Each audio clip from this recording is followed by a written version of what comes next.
Hello students, आज हम करते हैं क्लास 6 से पेज नंबर 17। टॉपिक है हमारा एंगल। तो सबसे पहले हम देखेंगे एंगल कैसे फॉर्म होता है। An angle is formed by two rays having a common starting point. Angle कैसे बनता है? किसी भी एंगल के लिए कम से कम टू रेज, जैसे कि यहाँ पे है हमारी बी डी और बी ई, और कोई एक स्टार्टिंग पॉइंट होता है। इसमें हमारा बी क्या है? स्टार्टिंग पॉइंट है, और रेज हैं B D and B E. जो बी पॉइंट है हमारा, इस बी पॉइंट को ही हम बोलते हैं वर्टेक्स। और आर्म्स हैं हमारी बी ई और बी डी। इनको हम रेज भी कह सकते हैं या फिर इनको हम आर्म कह सकते हैं। इसके बाद है how can we name this angle. हम जो ये एंगल हमारा फॉर्म हुआ है, इस एंगल को नाम कैसे देंगे? We can simply use the vertex and says that it is angle B. हम सिंपली इसको ऐसे कह सकते हैं, it is an angle B. इसको हम ऐसे बोल सकते हैं, ये है angle B. To be clear, we use a point on each of the arms together with the vertex to name the angle. In this case, we name the angle as DBE. लेकिन अगर हम इसको बिल्कुल clearly explain करें या फिर लिखें तो हम इसको नाम देंगे एंगल DBE, एंगल DBE। या फिर हम इसको लिख सकते हैं एंगल EBD। इसमें जो हमारा वर्टेक्स है बी, वो हमेशा सेंटर में आएगा। या तो हम इसको DBE लिखें या फिर इस एंगल को हम EBD लिखें, बट ध्यान ये रखना है कि जो बी है, जो वर्टेक्स है, वो हमेशा सेंटर में आएगा, मिडिल में आएगा। The word angle can be replaced by the angle. ये जो हमने ये होता है एंगल का सिंबल, या यहाँ पे हम एंगल वर्ड भी लिख सकते हैं या फिर एंगल की जगह पे ये सिंबल लगा सकते हैं। Note that in specifying the angle the vertex is always written in the as the middle letter. ये हमेशा ध्यान में रखना है, जब भी हम किसी एंगल को स्पेसिफाई करते हैं तो जो वर्टेक्स है उसको हमेशा मिडल में लिखा जाता है। इसके बाद to indicate an angle we use a small curve at the vertex. Angle को इंडिकेट करने के लिए हम यहाँ पे ऐसे एक स्मॉल कर्व बना देते हैं। इसके बाद है Vidya has just opened her book. Vidya ने अपनी बुक ओपन करी। Let us observe her opening the cover of the book in different scenarios. इसमें हम देखते हैं जो विद्या है वो अपनी बुक के कवर को ओपन कर रही है। तो कैसे? जैसे केस 1 है, उसने बुक को थोड़ा सा ओपन किया है। केस 2 में उसने बुक को थोड़ा सा ज़्यादा ओपन किया है। केस 3 में उसने बिल्कुल बुक को, जैसे हम इसको समझने के लिए देख सकते हैं, मान लिया कि ये हमारी एक बुक है। विद्या ने फर्स्ट केस में इसको ऐसे ओपन किया, सेकंड केस में इसको इससे थोड़ा सा ज़्यादा ओपन किया, और थर्ड केस में विद्या ने इस बुक को बिल्कुल ऐसे स्ट्रेट कर लिया। फोर्थ केस में उसने इसको नीचे की तरफ बेंड कर दिया, ऐसे नीचे की तरफ बेंड कर दिया। फिर फिफ्थ केस में थोड़ा सा और ज़्यादा बेंड कर दिया, फिर थोड़ा सा और ज़्यादा, और सिक्स्थ केस में उसने इस बुक को जो है पूरी तरह से क्लोज कर दिया। तो ये 6 केसेस गिवन है इसमें। फर्स्ट केस में बुक को ओपन किया तो हमारा ये वाला एंगल है। सेकंड केस में हमारा एंगल ये बनेगा। थर्ड केस में हमारा बनेगा ये, इसको बोलते हैं स्ट्रेट एंगल। इसके बाद हमारा जो एंगल बनेगा ये वाला एंगल है। इस केस में हमारा ये जो है ये है एंगल, और इसके बाद हमारा ये है कंप्लीट एंगल। तो इसमें 6 केस गिवन है।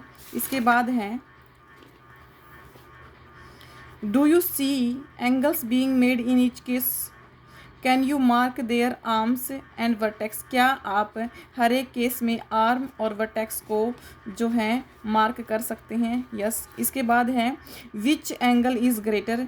हमें कंपेयर करना है कि कौन सा एंगल ग्रेटर है, इन एंगल इन केस 1 और द एंगल इन केस 2।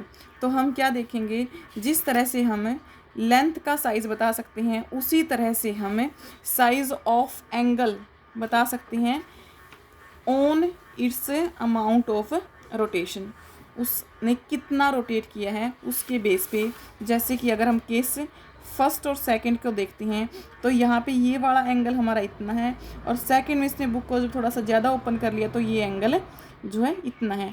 तो यहाँ पे एंगल ऑफ रोटेशन ज़्यादा है, बुक को ज़्यादा रोटेट किया है, तो यहाँ पे जो है एंगल केस 2 एंगल ग्रेटर है देन केस 1।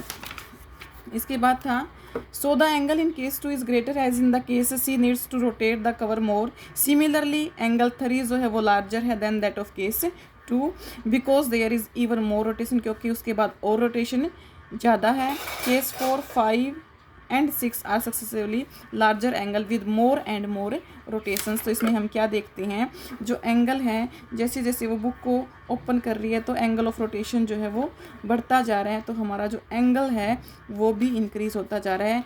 केस 1 और 2 की कंपैरिजन में केस 2 वाला एंगल ग्रेटर है।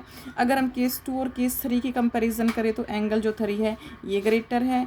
3 और 4 में 4 एंगल ग्रेटर है। 4 और 5 केस में 5 एंगल ग्रेटर, और 5 और 6 की कंपैरिजन करें तो एंगल 6 क्या है, ग्रेटर है।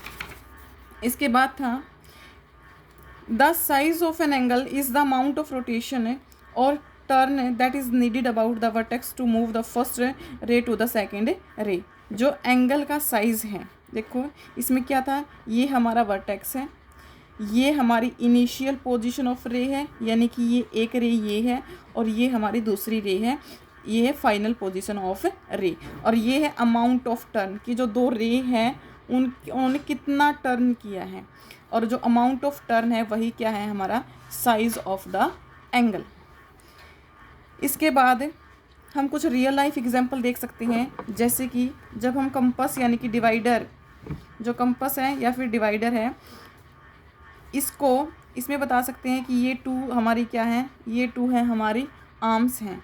Identify the arms and vertex of the angle, तो ये 2 हो जाएंगी, ये हमारी आर्म्स हैं, और ये जो जहाँ ये हमारा हो जाएगा वर्टेक्स। इसके बाद है pair of scissors has 2 blade. ये पेयर ऑफ सीजर्स हैं, इसके 2 ब्लेड्स होती हैं, तो ये वाली हमारी क्या है, ये आर्म्स हैं, और ये हो जाएगा हमारा एंगल। इसके बाद कुछ और एग्जांपल गिवन है, जैसे कि इसमें स्पेक्टल्स हैं, वॉलेट है, अदर एग्जांपल गिवन है, तो इसमें भी हमें बताना है कि कौन सा एंगल है और कौन से हमारे जो हैं वर्टेक्स हैं। तो अगर हम यहाँ पे देखेंगे तो ये वाला, इसको जैसे हमने नाम दिया ABC, तो इसमें क्या हो जाएगा, हमारा जो वर्टेक्स होगा वो होगा B, और अगर आर्म की बात करें तो आर्म्स हो जाएंगी हमारी इसमें BA और BC। इसी तरह से हमें इनको भी नाम दे सकते हैं और बता सकते हैं कि कौन सा वर्टेक्स और कौन सी आर्म्स हैं। इसके बाद है हमारा figure it out. First question है इसका, can you find the angles in the given picture. कुछ पिक्चर्स गिवन हैं, क्या इनमें हम एंगल को फाइंड आउट कर सकते हैं, यस कर सकते हैं। Draw the rays forming any one of the angle, इनमें से कोई एक एंगल हमें उसका नाम बताना है। And name the vertex of the angle, उसका हमें वर्टेक्स बताना है। जैसे फर्स्ट फिगर है हमारा, इसमें एंगल BDC, हमारा ये वाला एक एंगल फॉर्म हो रहा है BDC, तो इसमें वर्टेक्स क्या है, हमारा वर्टेक्स है हमारा D, और रेज हो जाएंगी DB और DC, DB एंड DC। इसके बाद सेकंड फिगर है, इसमें ये हमारा एक एंगल फॉर्म हो रहा है एंगल PQR, तो इसमें वर्टेक्स होगा हमारा Q, और यहाँ से हमारी रेज होंगी QP और QR। इसके बाद है हमारा